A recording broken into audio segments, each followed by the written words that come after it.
हाँ जी, शुरू कीजिए। बोलो श्री प्राणनाथ प्यारे की जय, श्री सद्गुरु महाराज की जय, धाम के धनी की जय। इश्क कुमारी आपकी चढ़ी रहे दिन रात।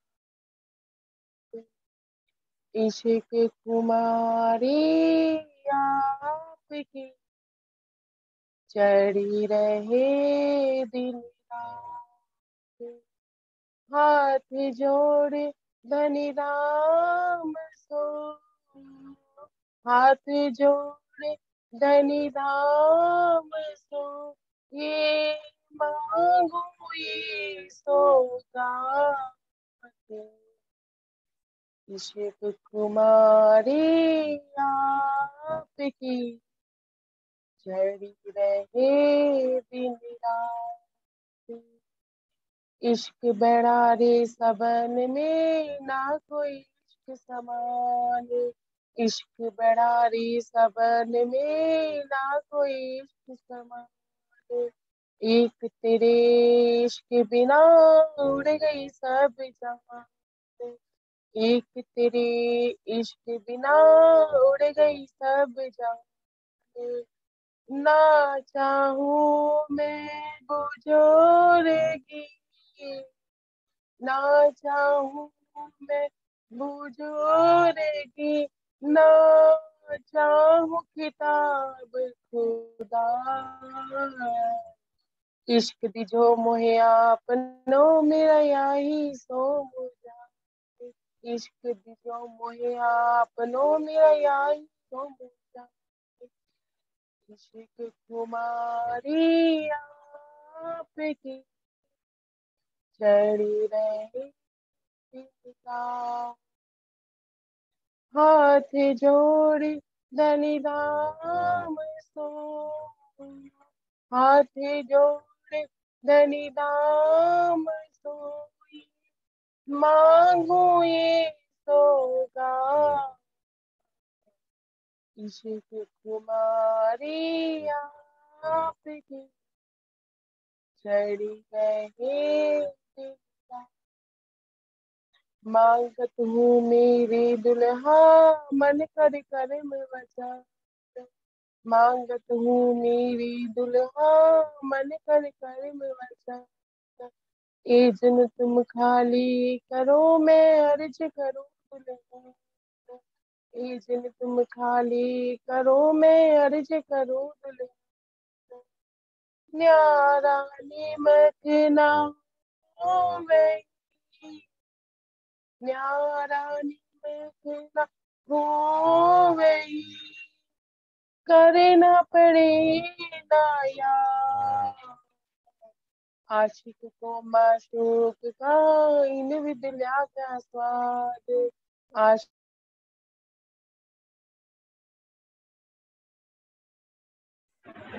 इश्क कुमारी आपकी चढ़ी रहे दिन रात। धनी जी तुम्हारी साहिबी तुम अपनी राखो आप। धनी जी तुम्हारी साहिबी तुम अपनी राखो आप। इश्क दिजो मोहे आपनो मैं तासो करूं मिलाप। इश्क दिजो मोहे आपनो मैं तासो करूं मिलाप।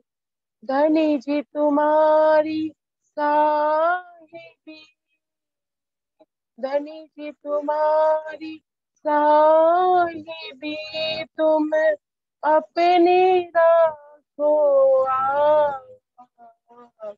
इश्क दिजो मोहे आपनो मैं तासो करूं मिलाप। इश्क दिजो मोहे आपनो मैं तासो करूं मिलाप। तुम दुल्हा मैं दुल्हनी, तुम दुल्हा मैं दुल्हन, पिया और न जानो बा। इश्क सो सेवा करूं पिया सब अंगों साथ।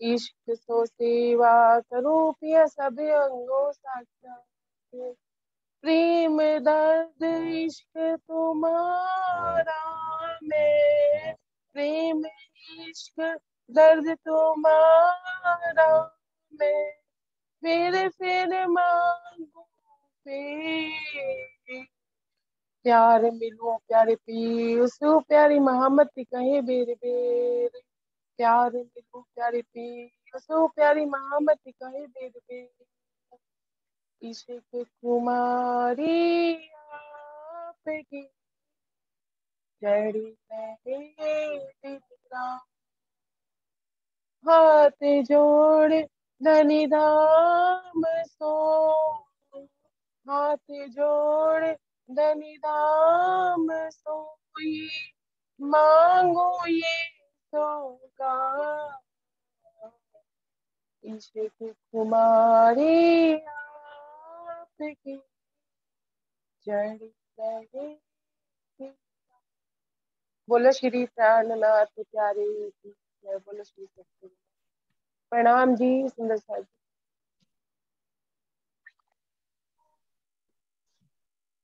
प्रथम लागू दुई चरण को, धनिये न छुड़ायो खीन, लाख तली लालेड़िया मेरे जीव की ही जीवन, इन पाँव तले पड़ी रहूं, धनी नजर खोलो बातून, पलना वालों निरखो नेत्रे, मेरे जीव के ही जीवन, मेरे जीव के ही जीवन। बोलिए श्री प्राणनाथ प्यारे की जय, बोलिए श्री सद्गुरु महाराज की जय।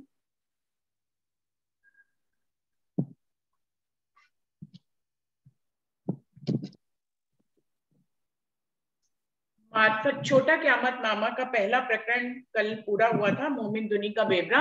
अभी हम सब आगे बढ़ रहे हैं, बाब पैगंबरों का ये दूसरा प्रकरण है। क्या कह रहे हैं, श्री इंद्रावती जी के धाम हृदय में विराजमान होकर स्वयं राज्य ही हमें हर बात की पहचान करा रहे हैं। उन्होंने हमें हमारी साहिबी की पहचान कराई मोमिन दुनी के बेवरे में, कि हम कितने पूर्ण पारब्रह्म परमात्मा की आत्माएं हैं, तो हमारी साहिबी, हमारी कहनी करनी और रहनी कैसी होनी चाहिए।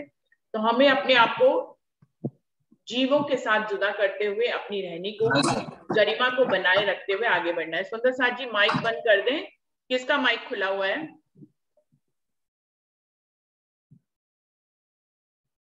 बाब पैगंबरों का।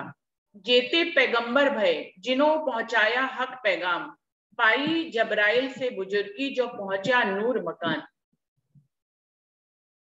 इस दुनिया में इंद्रावती जी कह रही है, जितने भी पैगंबर हुए हैं, जिन्होंने खुदा के पैगाम को इस दुनिया में दिया है, पाई जबराइल से बुजुर्गी, ये वो अपने आप नहीं कर पाए हैं, जबराइल के माध्यम से ही वो ऐसा कर पाए हैं। जबराइल के माध्यम से उनको ये बुजुर्गी मिली है। सारे खुदा के कलाम, हक के पैगाम जितने भी है, वो लाने वाला जबराइल होता है। वो जिसको भी इस्तेमाल करता है वो पैगंबर कहलाते हैं। तो पैगंबरों को जो बुजुर्गी मिलती है वो किसके माध्यम से मिलती है? वो जबराइल के माध्यम से मिलती है। जबराइल राज्य के जोश का फरिश्ता है और वही राज्य के पैगामों को जोश के माध्यम से लाता है। सो पहुंचा नूर मकान, ये उस जबराइल के माध्यम से उन्हें बुजुर्गी मिलती है जो कि अक्षर ब्रह्म तक पहुंचे थे। हकीकत कुरान की सो पहुंची ठौर नूर, आगे हक के दिल की सो मार्फत में मजबूर। जबराइल फरिश्ता ही मोहम्मद साहब के माध्यम से कुरान को इस धरती पर लेकर आया और कुरान में राज्य के हकीकत की सारी बातें उसमें लिखी हुई हैं। जो पहुंची ठौर नूर, क्या मतलब है? कुरान हकीकत कुरान की सो पहुंची ठौर नूर। कुरान के माध्यम से हक की हकीकत को जाना जा सकता है। वो अक्षरधाम और राज्य की हकीकत के जो स्वरूप है, 25 पक्ष, ये सब राज्य की मार्फत की बातों में राज्य की गुज की दिल बातें आती है। और राज्य की हकीकत के स्वरूप में श्यामा महारानी, रूहें, खूब खुशहालियां, पशु पक्षी, परम धाम के 25 पक्ष, अक्षर ब्रह्म और महालक्ष्मी आते हैं। ये सब क्या है? राज्य की हकीकत के स्वरूप है। और जब राजी की मार्फत में जाते हैं तो मार्फत में सिर्फ राजी के दिल की बातें आती हैं। वो अपनी रूहों से कैसा विलास करते हैं, वो अपनी रूहों से कैसी बात करते हैं, वो उनको लाड लडाने के लिए क्या करते हैं, किस तरह के खेल करते हैं, किस प्रकार से उनके बीच में वाहिदत है, ये सब राजी की मार्फत की बातें होती हैं। तो क्या कह रहे हैं, हकीकत कुरान की सो पहुंची ठौर नूर, आगे हक के दिल की सो मार्फत में मजबूर। कुरान के माध्यम से धनी की अक्षर की पूर्ण पारब्रह्म की हकीकत को जाना जा सकता है। उनकी हकीकत को जाना जा सकता है कि राजी, श्यामाजी, रूहे, खूब खुशहालियां, 25 पक्ष, अक्षर ब्रह्म और महालक्ष्मी, उनकी हकीकत को जाना जा सकता है। आगे हक के दिल की मार्फत की बातों को तो सिर्फ हकी स्वरूप स्वयं राजी महाराज जो है अपनी इस तारतम वाणी में लेकर आए हैं, जिसमें मार्फत की सारी बातें हैं, जिसमें धनी के स्वरूप और श्रृंगार की बातें हैं, जिसमें धनी की मार्फत की बातें हैं, खिलबत की बातें हैं, उनके सभी सागरों की बातें हैं, उनके श्रृंगार की बातें हैं, और कयामत की बातें हैं। ये सारी बातें जो है मार्फत में आती है धनी की, जो कि इस तारतम वाणी है। आज से पहले धनी के जो है स्वरूप और श्रृंगार का वर्णन कहीं नहीं आया। मोहम्मद साहब ने सिर्फ इतना बताया कि जब वो दर्शन करने गए मेराज में तो उन्होंने उनके नूरी स्वरूप को देखा और उनकी अमृत जुल्फे देखी और उनका स्वरूप जो है वो किशोर अवस्था का था। तो बस इतना ही। लेकिन अगर हम अपने श्रृंगार और सागर को जाने, उनको गहराई से पढ़ें, उनके ऊपर चिंतन करें, तो हम जानेंगे कि धनी के जर्रे जर्रे, नख से शिक तक के जर्रे जर्रे की शोभा का वर्णन जो है वो सागर और श्रृंगार में बताया गया है। कि राजी महाराज और उनके नैनों के कटाक्ष की, उनकी चाल की, उनकी चितवन की, एक एक अदा की का वर्णन जो है वो सागर और श्रृंगार में आता है। तो ये इतनी महीनताई से वर्णन कहीं भी आज तक इस ब्रह्मांड में नहीं आया। ये मार्फत की बात है जो सिर्फ कुलजन स्वरूप की वाणी में आया, आज तक कहीं पे भी नहीं आया। मोटे रूप में पहली बार कुरान में आया, जिसमें सिर्फ जारी रूप में इतना बताया गया कि वो नूरी स्वरूप है, वो अल्लाह ताला नूरी स्वरूप वाले हैं और वो उनकी अमृत जुल्फे हैं। लेकिन यहाँ पर मार्फत में सारा मजकूर आया, किसका? मार्फत की बातों का सारा मजकूर जो है इस तारतम वाणी में आया है। हुआ महराज मोहम्मद पर, तिन में बका सब बात, मोहम्मद पहुंचा हजूर तहां देखी हक जात। अपने संदेशों को इस दुनिया में लाने के लिए राजी महाराज अपने ही स्वरूप के, अपने ही रूप में, अपनी पहली सूरत के रूप में मोहम्मद साहब के रूप में इस धरती पर आए। अब राजी का ही स्वरूप है बसरी सूरत मोहम्मद साहब, अपने ही स्वरूप को अपने तक पहुंचाया, किसी और को नहीं पहुंचाया। एक खास बात ये देखें, परम धाम तक दर्शन करने के लिए सिर्फ राजी के ही नूरी अंग आ सकते हैं। स्वयं राजी अपने आप को पहुंचाते हैं, वे अपनी श्यामा महारानी को पहुंचाते हैं और अपनी रूहों को पहुंचाते हैं। उनके सत के स्वरूप अक्षर ब्रह्म, वो भी परमधाम तक पहुंच सकते हैं क्योंकि वो परमधाम के बीच में ही है और परमधाम की सारी साहिबी दिखाने के लिए ही ये खेल उनके लिए भी बना है। जैसे रूहों के लिए बना है वैसे उनके लिए भी बना है। तो क्या कह रहे हैं, हुआ महराज मोहम्मद पर, मोहम्मद साहब को सबसे पहले दर्शन हुआ इस धरती पर, सबसे पहला दर्शन मोहम्मद साहब को हुआ और उनको ही, और वो कौन है? राज्य के बसरी स्वरूप है, राज्य के ही स्वरूप है। और उनको दर्शन कराने का तात्पर्य भी यही था कि वो अपने आने वाली श्यामा महारानी और रूहों को संदेशा देना चाहते थे कि अर्श में कैसे चढ़ा जाता है और फिर कैसे उतरा जाता है। तो चढ़ उतर कर मोहम्मद साहब ने ही दिखाया है इस धरती कि जब तक रूहें आए तो उनके राह में कोई रुकावट ना आए, कि वो परमधाम चढ़ ना पाए फिर उतर ना पाए। तो इसलिए मोहम्मद साहब अपने पहले बसरी स्वरूप को राज्य महाराज ने अपना दर्शन कराया। तो क्या हुआ महराज मोहम्मद पर, तिन में बका सब बात। मोहम्मद साहब को सबसे पहले इस धरती पर महराज हुआ, दर्शन हुआ, उस अल्लाह ताला का, उस आखिरुल ज़मा इमाम मेहदी का दर्शन मोहम्मद साहब को हुआ। तिन में बका सब बात, इसीलिए उन्होंने अखंड परमधाम की बातें यहाँ पर करी। अब कोई अगर परमधाम से आए ही नहीं तो परमधाम की बात कैसे कर सकता है? इसलिए राजी महाराज ने सबसे पहले मोहम्मद साहब को परमधाम पहुंचाया और उनसे अखंड परमधाम की बात कहलवाई। मोहम्मद पहुंचा हजूर, मोहम्मद साहब ही राज्य की बसरी सूरत जो है उनके हजूर में खिलवत खाने में पहुंचे, तहां देखी हक जात। यहाँ पर उन्होंने राज्य की रूहों को देखा, हक की जात को देखा। मोहम्मद साहब से जो कुछ भी इस धरती पे कहलवाना था कुरान में, वो सब कुछ राजी महाराज ने उन्हें दिखाया। 25 पक्षों का वर्णन जो है इतनी गहराई से तो परिक्रमा ग्रंथ में आया, जैसे राज्य की सूरत का बयान हल्का फुल्का हकीकत के रूप में कुरान में आया, वैसे 25 पक्षों का भी वर्णन जो है हकीकत के रूप में कुरान में आया। तो उनको हौज कौसर ताल दिखाया, रंग महल दिखाया, खिलवत खाना दिखाया, यमुना जी दिखाई, इन सब का वर्णन कुरान में आता है। मोहम्मद पहुंचे हजूर तहां देखी हकजात, क्योंकि रूहों की बात को इस दुनिया में पहुंचाना था, शामा मरानी की बात को, हकी स्वरूप की बात को इस दुनिया में पहुंचाना था, राजी महाराज ने खुद अपनी बात को इस दुनिया में पहुंचाना था। तो उन सब बातों का दर्शन मोहम्मद साहब को कराया गया। जिसका दर्शन कराएंगे वही बात वो मेराज नामे में आकर कहेंगे। तो इस खेल में जो कुछ करना था राजी महाराज को, जो उनके दिल में पहले से ही था, उन सब को अपने दिल रूपी जहां पर रूहों की नजर टिकी हुई है, जिस खिलवत खाने में रूहें बैठी हुई हैं, लेकिन इस समय जो है राजी के दिल से जुड़कर इस खेल को देख रही हैं, उस जगह पर उस अपने ही दिल में मोहम्मद साहब को सारा दर्शन कराया। देखे मोती पूर्ण नूर से, कया मुंह पर कुलफ इन कुलफ को खोलेगा तेरा दिल रोशन। वहां पर मोहम्मद साहब ने जो है मोमिनों को देखा, जिनको मोती करके वाणी में लिखा गया है, जो कि पूरी तरह से नूर से ओतप्रोत थे, क्योंकि नूर की बात इस दुनिया में पहुंचानी है, मोमिनों की बात इस दुनिया में पहुंचानी है, तो उनको वैसा ही दर्शन कराया। उनको दिखाया कि परम धाम के मोमिन जो कि नूरी स्वरूप हैं वहां पर विराजमान है। कया मुंह पर कुलफ दिन, उनके मुंह पर वो कुछ बोल नहीं रही है, उस पल में वो शांत हैं। क्यों शांत हैं? क्योंकि वो खेल में उनकी नजर राज्य के दिल के माध्यम से आई हुई है। तो इसी को, जो रूहों को दिल राज्य के माध्यम से वो खेल में आई हुई है, इसी बात को उनके मुंह पर कुलफ करना कहा गया। क्योंकि इस समय भी उस समय पे परम धाम में जो लीला चल रही है वो खेल की लीला चल रही है। जो उस खेल को राज्य महाराज दिखा रहे हैं वो हंसी का खेल है, वो फरामोशी का खेल है। इसलिए इसी बात को, क्योंकि रूहों की नजर राज्य के दिल के माध्यम से उस फरामोशी रूपी खेल में आई हुई है, इसी को कहा गया कि रूहों के, क्योंकि इस समय परम धाम की वो वाली लीला नहीं हो रही है जो हमेशा से हुआ करती थी। इस बार नई लीला हो रही है, नए खेल को राज्य ने प्रतिपादित किया है। इसलिए कहा गया कि फरामोशी के खेल में रूहों की नजर राज्य ने खुद ही टिकाई है। वहां पर टिकी होने के कारण जब मोहम्मद साहब को दर्शन कराया उस पल का, तो उन्होंने कहा कया मुंह पर कुलफ दिन, कि मोतियों के मुंह पे कुलफ है, ताला है, इन कुलफ को खोलेगा तेरा दिल रोशन। ये तब बोलना शुरू होंगी जब तेरा दिल जो है इनके ताले को खोल देगा। ये बोलना कब शुरू होंगी?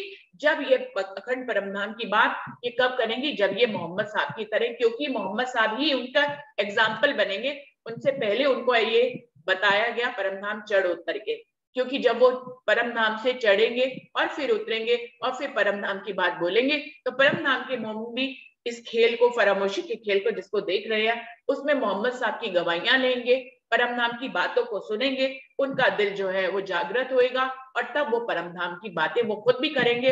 वो खुद भी परमधाम चढ़ेंगे और उतरेंगे, वो खुद भी परमधाम दर्शन करने के लिए जाएंगे, फिर वो परमधाम की बातें करेंगे।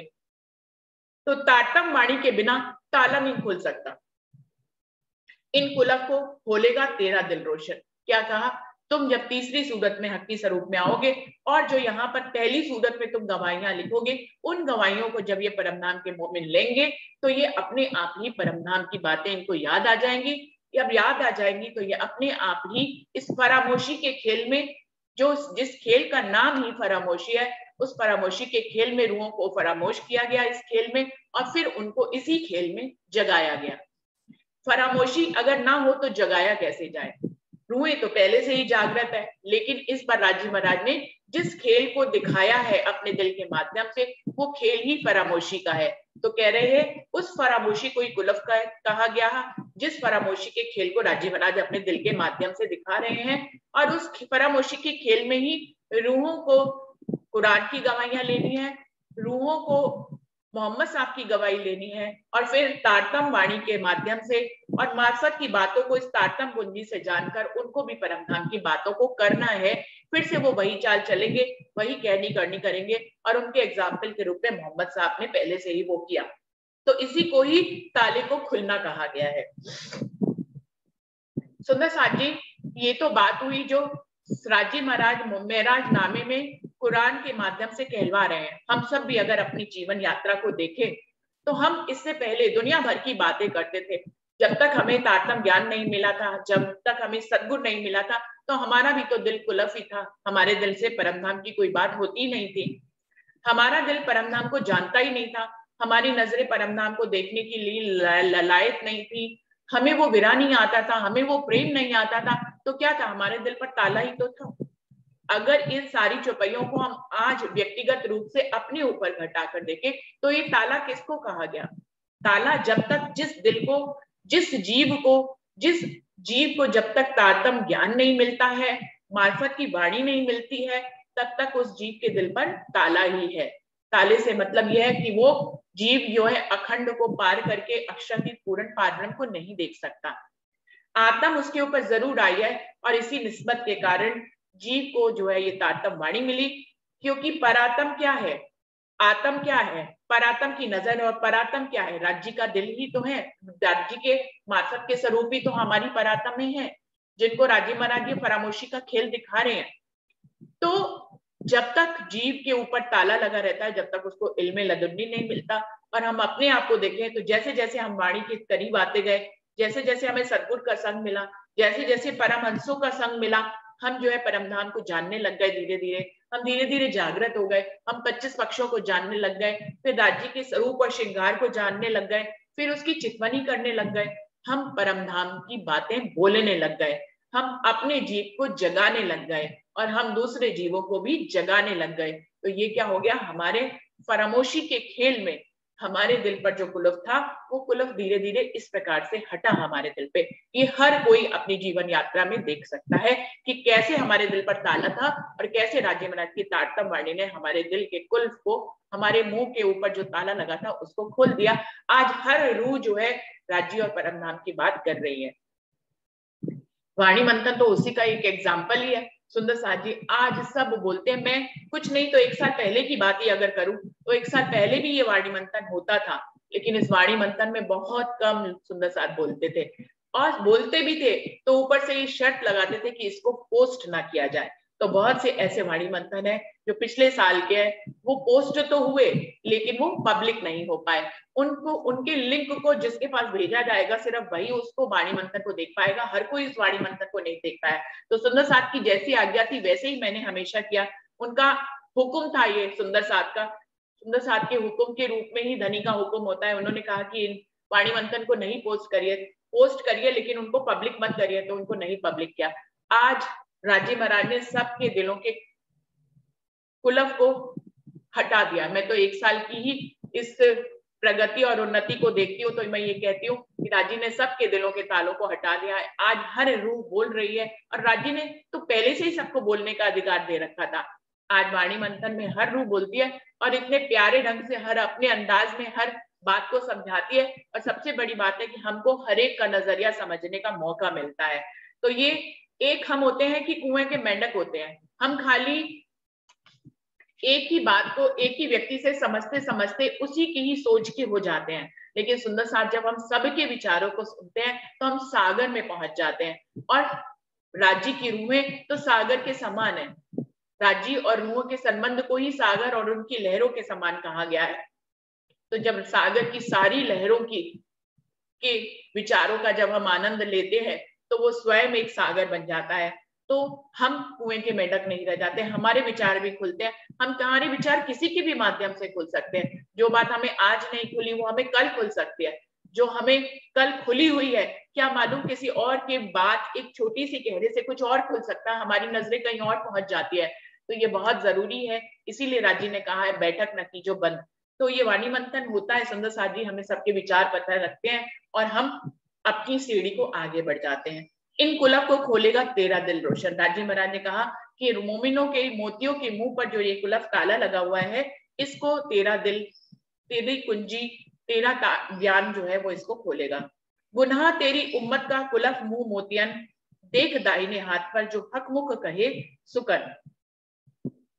मोहम्मद साहब को खेल में जो पहले से प्लानिंग थी राज्य की कि खेल कैसा होगा, खेल में क्या होने वाला है, वो सब कुछ उनको कुरान के माध्यम से पहले से ही भेजना था। इसलिए राज्य महाराज ने मोहम्मद साहब को जो दर्शन कराया उसमें वही सारी बातें लिखवाई कुरान में, जो मोहम्मद साहब को वही बताई जो उनको कुरान में लिखवानी थी। गुनाह तेरी उम्मत का, क्या कह रहे हैं, तेरी उम्मत ने गुनाह किया है, क्या, खेल मांगने का गुनाह किया है। सुंदर साथ जी ये तो एक कह रहे हैं राजी, क्योंकि उनको कुरान में ऐसा लिखाना है, हमारी वाणी में भी बार बार ऐसा ही लिखा है। ये अभी जो चौपाई पढ़ रहे हैं ये भी राजी ही कहला रहे हैं, गुनाह तेरी उम्मत का खुलफ मुंह मोतियन, की तेरी उम्मत ने गुनाह कर लिया इस खेल मांगने का, इसलिए इनके मुंह पे ताला लगा है। देख दाहिने हाथ पर श्यामा महारानी, जो कि राजी का ही स्वरूप है प्रेम का, सो जो हक मुख कहे सुकन। राजी महाराज अपने मुख से मोहम्मद साहब को ये सारी बातें बता रहे हैं। क्यों बता रहे हैं? क्योंकि यही सारी बातें उन्हें कुरान में लिखवानी है। फिर जो है राजी की तारतम वाणी इन सभी बातों का अर्थ खोलेगी। इन सभी बातों का अर्थ खोलने से क्या तात्पर्य है? आज हम जब मार्फत की ये वाणी पढ़ते हैं अपनी तारतम वाणी, तो हमें पता है राजी जो है खेल उसी को कहते हैं जिसमें परामोशी का खेल वही है जो कि द्वैत का खेल है। द्वैत का खेल है तो हमेशा दो बातें जरूर होंगी। तो द्वैत के खेल में दो बातें होने से क्या तात्पर्य है? पूरी वाणी का यदि हम मंथन करते हैं तो हमें निष्कर्ष रूप में क्या निकलता है? राजी जगह जगह ये कह जरूर रहे हैं कि रूहों ने गुनाह कर लिया, लेकिन जगह जगह वो ये भी कह रहे हैं कि खेल तो मैंने ही मंगवाया। जगह जगह वो कह रहे हैं कि रूहों ने खेल मांग लिया, लेकिन हम सब जानते हैं कि खेल मंगवाने वाले कौन थे। राजी जगह जगह रूहों पर गुनाह लगवा रहे हैं, फिर जगह जगह सिंधी में इंद्रावती के माध्यम से उस गुनाह को हटवा भी रहे हैं। तो हम सब जान रहे हैं कि राजी ये द्वैत का खेल, ये फरामोशी का जो खेल दिखा रहे हैं, इस खेल में दो बातें तो होती ही हैं, लेकिन इन दो बातों से हमें असल मतलब तक पहुंचना होता है। तो सुंदर साथ जी खाली यही मान लेना कि रूहों ने खेल मांगा और उनके ऊपर गुनाह लग गया और उनके मुंह पे कुलफ लग गया, ये उचित नहीं है। इन बातों के पीछे की भी बातों को हमें जानना चाहिए, क्योंकि पूरी वाणी का मंथन करते करते हम जो है छोटा क़यामत नामत तक आए हैं, तो हमें मालूम है कि मांगने मंगवाने वाले सब राजी है। और इसीलिए राजी महाराज ने अपनी ही रूह इंद्रावती को खड़ी कर इन सिंधी में रूहों की तरफ की वकील बनाकर और अपने से सारे जवाब दिए, खुद इंद्रावती से प्रश्न करवाए और खुद उनको वाणी के माध्यम से जवाब दिए, जिसमें हर जगह इंद्रावती रूहों का साइड लेती हैं और वो कहती हैं कि गुनाह की रूहों को के ऊपर किस बात का गुनाह, जब खेल सोचने वाले आप, खेल को दिखाने वाले आप, खेल को मंगवाने वाले आप, जर्रे जर्रे पे हुकूमत आपकी, परम नाम में भी हम आपके दिल के माध्यम से चलते, तो हमने खेल मांग लिया तुम्हारे दिल के माध्यम से वायदत में। इस खेल में भी तुम्हारी ही दिल की चलती, तुम्हारा ही हुक्म चलता। हम चाहे कुछ करना तो क्या हम कर सकते हैं? हम चाहे परम नाम देखना तो क्या हम देख सकते हैं? हम चाहे तुमसे मिलना तो क्या हम मिल सकते हैं? ये सारी बातें उन्होंने खिलवत में इंद्रावती के माध्यम से कहलाई और सिंधी में उनसे इस तरह की चतुराई वाली वाद विवाद करवाकर प्रेम भरा वाद विवाद के माध्यम से उन्होंने रूहों को सर्वोपरि कर दिया। अपने से भी आगे राजी महाराज ने रूहों को सिद्धि में किया है। लेकिन खेल की रचना ऐसे ही होती है, परामोशी का खेल ऐसा ही है जिसमें द्वैत है। उस द्वैत को राजी महाराज, हर रूह की परीक्षा है, पूरी कुलजम स्वरूप वाणी में हर बात की दो बात कही गई है, लेकिन रूह किस बात को लेकर कैसे कहां पहुंचती है, उसका क्या मतलब निकालती है, इस बात की बहुत बड़ी परीक्षा है। क्या कह रहे हैं? गुनाह तेरी उम्मत का कुलफ मुंह मोतियन, कि तुम्हारी उम्मत ने गुनाह कर लिया इस खेल को मांगने का, इसलिए इन मोतियों के मुंह पर ताला लगा हुआ है। अब अपने दाहिने हाथ की तरफ देख कि श्यामा महारानी मेरी आनंद की स्वरूपा है। अपने मुख से राज्य उनको ये सब कुछ बता रहे हैं कि इन सब के ऊपर गुनाह लगा हुआ है। किस वास्ते फिक्र करे, देख दाहिने हाथ पर कुलफ मोतियों के मुंह पर सब नूर आया मोहम्मद नजर। लेकिन साथ में क्या कह रहे हैं? फिक्र करने की कोई बात नहीं है, तुम्हारे माध्यम से मैं इनके तालों को खुद ही खुलवा दूंगा। यही तो कह रहे हैं पहली चौपाई में कि तेरा दिल ही इनके तालों को खोलेगा। तो फिक्र करने की कोई बात नहीं। तेरी उम्मत ने गुनाह जरूर किया, लेकिन तेरी उम्मत को के गुनाह को और इस ताले को खुलवाऊंगा भी मैं तुमसे ही। देख दाहिने हाथ पर देख, श्यामा महारानी को तुम्हारे बाद भेजूंगा, वो भी तारतम ज्ञान की कुंजी लेकर आएंगे और इन तालों को वो भी खोलेंगे। कुलफ मोतियों के मुंह पर तब नूर आया मोहम्मद नजर। मोहम्मद साहब को मूल मिलावे का, खिलवत खाने का सारा नूर राजी महाराज ने इस प्रकार से दिखाया जो कि उन्हें इस खेल में प्रतिपादित करना था। हक के कया गुनाह लिया किया उम्मते, कया कुलफ ऊपर दिल, एजो दई फरामोशी खेल में तो उतरते मांग्या रूहों में। राजी महाराज ने कहा कि तेरी उम्मत ने गुनाह कर लिया है, इसीलिए इनके मुंह पर जो है कुलफ है, ताला लगा हुआ है। इनको एजो दई फरामोशी खेल में, एजो दई फरामोशी खेल में, ये जो इनको फरामोशी का खेल दिखा रहा हूं, इनको जो सुलाया हुआ है इस खेल में, वो किस लिए सुलाया? जिससे कि तारतम ज्ञान की रोशनी से फिर उनको जगा सके। यदि कोई सोएगा ही नहीं तो उसको कैसे जगा सकते हैं? यदि कोई फरामोश ही ना हो तो उसको कैसे जगा सकते हैं? तो जो उतरते मांग्या रूहों में, रूहों ने इस खेल में आने से पहले जो इश्क का वाद विवाद हुआ, जो वार्तालाप हुई, जिसमें राजी महाराज ने रूहों को अपने दिल से कनेक्टेड करके इस फरामोशी के खेल को राजी महाराज दिखा रहे हैं। इसीलिए इस बात को वो इस ढंग से मोहम्मद साहब को दिखा रहे हैं कि तुम्हारी उम्मत ने खेल मांग लिया, जबकि मंगवाने वाले स्वयं राजी हैं, और खेल मांगा, इसी का उनके ऊपर गुनाह लगा, इस गुनाह को लगाने वाले भी राजी हैं। और फिर तेरा दिल रोशनी, जो तारतम ज्ञान की रोशनी है, जो मार्फत की वाणी है, तेरे कुरान की जो हकीकत की वाणी है, वो इनके दिलों मुंह के ऊपर लगे हुए ताले को खोल देगा। ये करने कराने वाले भी राजी हैं। तो ये सब कुछ डायरेक्टर हर चीज के राजी हैं, चाहे वो फर्श हो चाहे वो अर्श हो।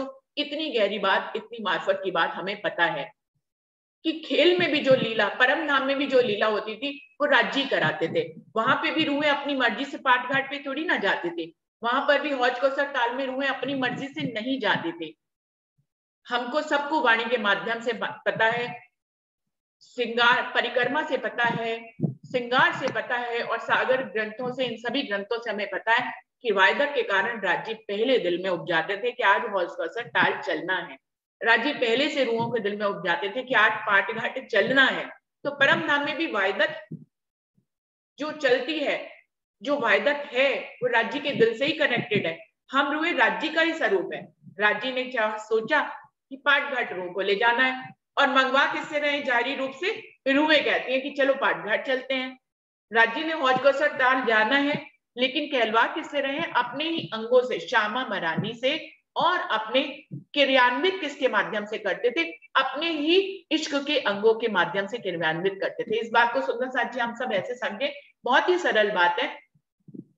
सबसे पहले मेरे दिल में कोई बात आती है कि मुझे जो है दिल्ली जाना है, तो मैं कर्म किससे कराऊंगी? अपने ही इन्हीं अंगों से। ये टिकट बुक कराएंगे, फिर जो है कपड़े पैक करेंगे, फिर जो है ट्रेन में बैठेंगे और फिर ये दिल्ली पहुंच जाएंगे।